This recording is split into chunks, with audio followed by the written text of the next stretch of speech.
Patawid sa intersection ng puting van na ito sa Silay City, Negros Occidental at sinalpok ito ng parating na truck galing sa kanan. Napunta sa kabilang lane ng van at nabangga ang sasakyang may kuha ng dashcam ng disgrasya. Sugatan ng 7 magkakaanak na sakay ng van na ihahatid dapat sa airport. Ayon sa Silay City Police, posibleng nawala ng preno ang dump truck. Di nagbigay ng pahayag ang may-ari ng dump truck. Pinalaya ang driver nito pero naharap pa rin sa mga reklamo. Sa Bilar, Bohol, nahulog sa bangin ng isang bus. Sa kabutihang palad, ligtas ang lahat ng 30 sakay nito. Iniimbestigahan kung nagkaproblema sa manibela ng bus kaya di ito nakontrol ng driver. Ilan sa mga dominanteng inihayag ni Pangulong Bongbong Marcos sa kanyang State of the Nation address. Mula sa pag-alis sa singil para sa systems law sa kuryente hanggang sa pagpapagaan ng buwis ng mga Pinoy. Iginit niyang final and binding ang 2016 arbitral ruling at pumalag din sa mga humahamak sa ating pagka-Pilipino. Ang highlights ng ikalimang sona ng Pangulo sa report ni Ivan Mayrina. Sa ikalimang sona ni Pangulong Bongbong Marcos, ilan sa mga pinalakpak ang pahayag niya, dikit sa sikmura at bulsa ng mga Pinoy. Isa na riyan ang tila sumbat niya sa mga power utility. Bakit mga customer ang pumapasan sa mga kuryenteng nananakaw o nawawala habang dumadaloy sa mga kawad o yung system loss sa mga bill? Bukod dyan, may patong pa itong buwis.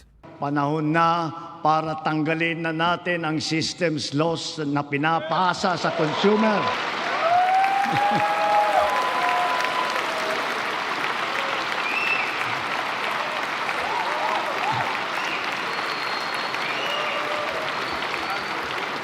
Pinapasa ito sa consumer at kinakarga sa bill na pinapatungan pa ng value-added tax. Hindi naman kasalanan ng consumer kung bakit nagkaroon ng systems loss. Alinsunod sa EPIRA o Electric Power Industry Reform Act, isang system loss sa mga bayaring pwedeng ipasa ng mga utility sa kanilang customer. Therefore, we, the people, we demand for the immediate amendment of the EPIRA and to prohibit charging systems loss against consumers, including the value-added tax thereon. Hindi lang buwis sa kuryente ang natalakay. Ipinanawagan ng Pangulo sa Kongreso na tulungang guminhawa sa mga pasaning buwis sa mga kumikitang Pinoy, gaya ng mga tax exemption at amnestiya. Una, palawakin natin ang exemption sa income tax. Dagdagan natin ang mga manggagawang malilibre sa buwis sa kanilang kita. Isasama na natin ang mga kumikita ng hindi lalagpas sa 350,000 pesos kada taon. Kasabay nito ang karampatang pagbaba ng income tax ng iba parang manggagawa. Pangalawa, ang mga maliliit na negosyo ay hindi napapatawan ng minimum corporate income tax. Pangatlo, para mapanatag ang loob ng taong bayan ang pagbigay ng amnesty para sa mga hindi nabayarang buwis tulad ng income tax, estate at donors tax at value-added tax. Kasama na rin dyan ang mga multa na kaakibat ng mga ito. Kaugnay rin sa kuryente ang pagsusulong ng Pangulo ng alternative sources of energy para maging mura ang kuryente sa Pilipinas. Upang maging simple, madali at abot kaya ang pagpapakabit ng solar panel at battery storage system sa kanilang mga bahay, hinihiling ko ang tulong ng Kongreso na maipasa na ang Sariling Kuryente Act. Iniulat din ng Pangulo ang pagsisimula ulit ng drilling sa Malampaya Facility kung saan anya may untap na reserbang 222 billion cubic feet ng natural gas na kayang mapailawan ng mahigit 1.5 milyong bahay hanggang 2034. Gayon din ang paggawad ng mga kontrata para sa production ng hydrogen power, pati pagyakap ng Pilipinas sa nuclear energy. Muli niyang binuhay. Perhaps it is time for us to revisit nuclear energy production. Titiyakin natin ito ay ligtas. Titiyakin din natin may papaliwanag na mabuti sa publiko ang magandang dulot sa atin ng enerhiyang nuklear. Sinabi rin ng Pangulo na wala nang atrasan ng pagyakap natin sa artificial intelligence. AI is here to stay. And so we adopt it to harness its potential to enhance critical sectors, from our educational system to our industries. We must ensure our global competitiveness. Isa sa mga magiging sentro nito sa bansa ang binanggit niyang Pac Silica Industrial Hub sa New Clark City na magbibigyan niya ng dekalidad na trabaho at magpapalakas na ekonomiya. Nabagitin niya ang kauna-unahang spaceport na itatayo sa Cagayan at ang posibleng rocket launch test sa 2027. Yes, we are going to launch a rocket into space. This we will do in partnership with a South Korean aerospace company. Isa rin sa mga pinakapinalakpakang pahayag ng Pangulo ang kanyang pag-iit sa ating karapatan sa West Philippine Sea. Filipinos are a noble, kind, gracious, and great race. We are not greedy. We are not racists. We are not liars.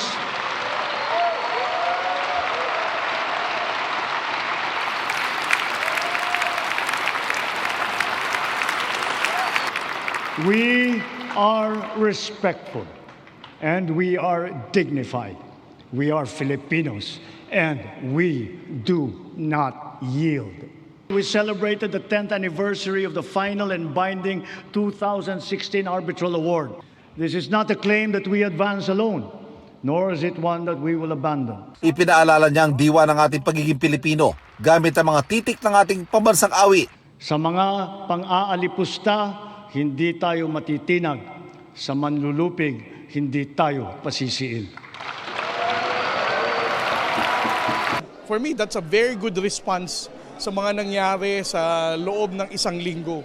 From claiming Batanes, from the racist video, at sa pang-haharas na naman ng Chinese Coast Guard sa ating BFAR, and of course, sa recent incident sa Ayungin. Nangako naman ng Pangulo na sa nalalabing 2 taon ng administrasyon, tatapusin ang mga nasimulan at tutuparin ang mga pangako, kabilang ang mga proyektong pang-infrastruktura at ang mga mas pinalawak na benepisyong pangkalusugan. Ivan Mirina, GMA News. Una sa mga binanggit ni Pangulong Bongbong Marcos sa kanyang SONA ang paghabol at paghabla sa mga nangurakot sa mga flood control project. Doon binanggit niyang malapit na rin kasuhan ng pinsan niyang si Leyte 1st District Representative at dating Speaker Martin Romualdez. Dumating na tayo sa punto na ayon sa Ombudsman ay malapit na ang paghain ng patong-patong na kaso labang sa dating Speaker. Masakit man sa akin ito, ngunit kailangan nating gawin ang tama. Hindi ako pangulo ng aking pamilya. Hindi ako pangulo ng aking kaibigan.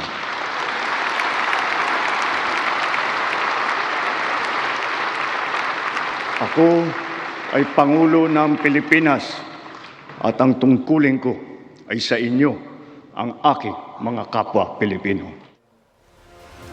Sa isang pahayag, sinabi ni Representative Romualdez na iginagalang niya ang pahayag ng Pangulo. Hindi daw siya kailanman humingi ng pabor o espesyal na pagtrato. Sang-ayon daw siya na gawin ang tama at ang tamaan niya ay sumunod sa proseso at hayaang ebidensya ang magsalita. Nanindigan si Romualdez na wala siyang ginagawang iligal at handa raw siyang patunayan ito. Higit sa pagpapanagot sa mga tiwali, iginit din ni Pangulong Marcos ang pagbawi sa mga pondong dapat ay napunta sa mga mahalagang proyekto para sa taong bayan. Iniulat niya na mula sa 25 bilyong pisong nabawi sa mga akusado, mahigit 800 milyong piso ang agad na ibalik sa kaban ng bayan. Lahat ng mababawi mula sa mga sangkot na tiwali ay agad ibabalik sa kaban ng bayan. Ipinapaubayan na natin ang pag-uusig sa Ombudsman at sa ating mga pinalakas na National Prosecution Service. Nananalig din tayo sa makatarungang hatol ng hukuman. Makakaasa kayo na ang gulong ng hustisya ay tumatakbo. Bago ang SONA ng Pangulo kung saan natalakay ang mga kaso ng karahasan at banta sa paaralan, may mga eskwela na namang naperwisyo ng mga online threat. Sa Cagayan de Oro City, nagkansela ng klase ang 5 paaralan matapos kumalat ang bantang pamamaril ng ilang binatilyo na nagpakita pa sa ilang viral video ng mga baril at mga bala. Sumuko ang isa sa mga binatilyo. Nagpost din siya ng video at linilaw na biro lang daw ang ginawa. Pero ayon sa pulisya, wala silang itinuturing na biro sa mga ganitong uri ng banta. Mas pinaigting na ang seguridad at police visibility sa mga paaralan sa lungsod. Nakatanggap din ng mga banta ang ilang paaralan sa Sapad, Lanao del Norte. Agad namang nag-deploy ng mga pulis sa mga eskwelahan. Kanina sa zona ng Pangulo, iginit niya ang pagprotekta sa mga mag-aaral mula sa mga mapanganib na impluensya at anumang mapagsamantala. Kasunod ito ng trahedya sa Tacloban kung saan 3 mag-aaral ang nasawi ng mamarilang 2 estudyante. Nagbigay pugay ang Pangulo sa 3 biktima at nagpaabot ng pakikiramay sa kanilang mga naulila. We have to do more to protect our children. We must protect them from the harmful influences and forces that exploit their vulnerability. The corrosive influence of fake news, the unfettered exposure to pornography, even to minors, the constant depiction of casual violence, and the toxicity and hate culture pervasive in social media. We must all assume a community responsibility for our young people's protection. Bago ang talumpati ni Pangulong Marcos, nagkatensyon sa rally kontra SONA sa Quezon City. Nagkagulo ang mga pulis at ralista habang inaaresto ang isa sa mga ralistang nanutok umano ng pulis. Itinanggi naman yan ng mga ralista. Nagkasakitan din habang dinadakip ang ilang naaktuhang pinipinturahan ang pader ng substation ng Meralco. Sa kabuuan, mahigit 50 ang inaresto. Sa kabila ng tensyon, sinabi ng PNP na generally peaceful ang SONA 2026. Puna ng nagkaisa Labor Coalition, malayo sa realidad ng mga Pilipinong manggagawa ang SONA ng Pangulo. Hindi raw nabanggit ang mga krisis na hinaharap ng mga Pilipino tulad ng mababang sahod at tumataas sa presyo ng mga bilihin. Sabi naman ng Partido Manggagawa, tanging mga manggagawang above minimum ang sahod ang makikinabang sa tax exemption na nabanggit ng Pangulo. Ang utos naman ng Pangulo na alisin ang systems law sa electric bill, wala rin daw saysay dahil maliit lang na porsyento ito sa sinisingil sa kuryente. Wala pang tugon dyan ng Pangulo o ang palasyo. Hindi raw aalis sa pwesto si Vice President Sara Duterte sa kabila ng gumugulong na impeachment trial laban sa kanya. Never gonna happen. Hindi ako magre-resign dahil yun ay parang betrayal sa 32.2 million na mga kababayan natin na bumoto sa akin. Kung gusto ni BBM, tanggalin niya ako, gawin niya ang lahat, tanggalin niya ako. Sinabi yan ng bise sa dinaluhang event ng Filipino community sa London, UK nitong Sabado. Pinunapan ng bise ang umano'y dami ng anyay buwaya sa bansa na dahilan daw na napipilitang magkanya-kanya ang mga Pilipino. Sinusubukan pa ng GMA News na makuha ang panig ng Pangulo at ng Palasyo kaugnay sa pahayag ng bise. Bumaba ang trust at performance ratings ni Pangulong Bongbong Marcos at Vice President Sara Duterte sa pinakahuling survey ng Okta Research. Mula sa 54% noong Marso, 49% ang nakuhang trust rating ng Pangulo nitong Hulyo. Katumbas yan ng bawas na 5 percentage points. Bumaba rin sa 47% ang mga nasiyahan sa trabaho ng Pangulo sa nagdaang 3 buwan. 8 percentage points ang ibinaba niyan mula sa dating 55%. Si Vice President Sara Duterte bumaba ng 8 percentage points ang trust rating. 47% na lamang ito mula sa dating 55%. Nabawasan din ng 5 percentage points ang kanyang performance rating. 45% na lamang ito mula sa 50% noong Marso.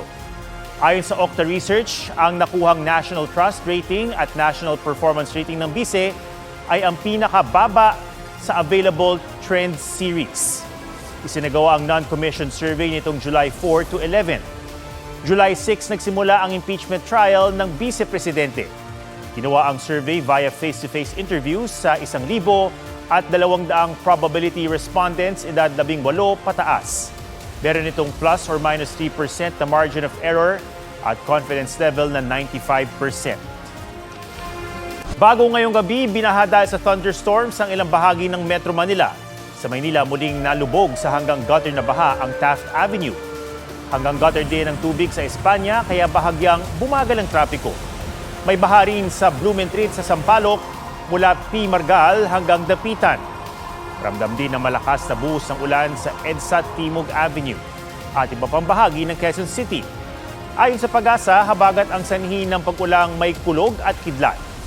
Batay sa thunderstorm advisory ng Pag-asa kaninang pasado alas 8 ng gabi, apektado ng malakas na ulan ng ilang bahagi ng Metro Manila, Calabarzon at Nueva Ecija.